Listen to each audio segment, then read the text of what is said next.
요즘 전기와 가스요금 고지서 보면서 이게 말이 되나라고 생각하신 분들 많을 겁니다. 대통령과 주무장관 모두 온도차는 있지만 결국 요금 인상은 언젠가 또 할 수밖에 없다는 입장입니다. 이런 와중에 기름값이 오를 때 유류세를 깎아준 것처럼 전기요금에 붙는 세금이나 정부기금을 깎아줘야 한다는 주장도 나왔습니다. 김환진 기자의 보도입니다.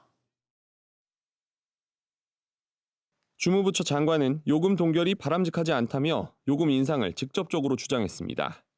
지난 15일 윤 대통령은 요금 인상 폭과 속도 조절이 필요하다고 했지만 요금 인상 필요성 자체를 부정하진 않았습니다.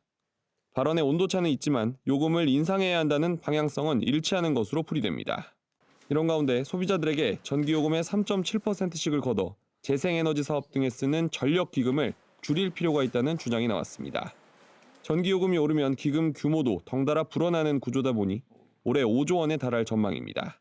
당장 전기요금 부담이 큰 만큼 체감되지 않는 재생에너지 사업 대신 요금을 내리자는 얘기입니다.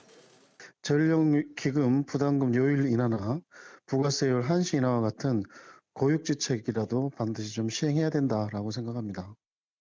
중소기업 절반이 최근 3년간 전력기금 부담을 가장 크게 느낀 가운데 그간 국회 등에서 논의가 이뤄졌음에도 별다른 움직임이 없었던 정부는 허를 찔리게 됐습니다.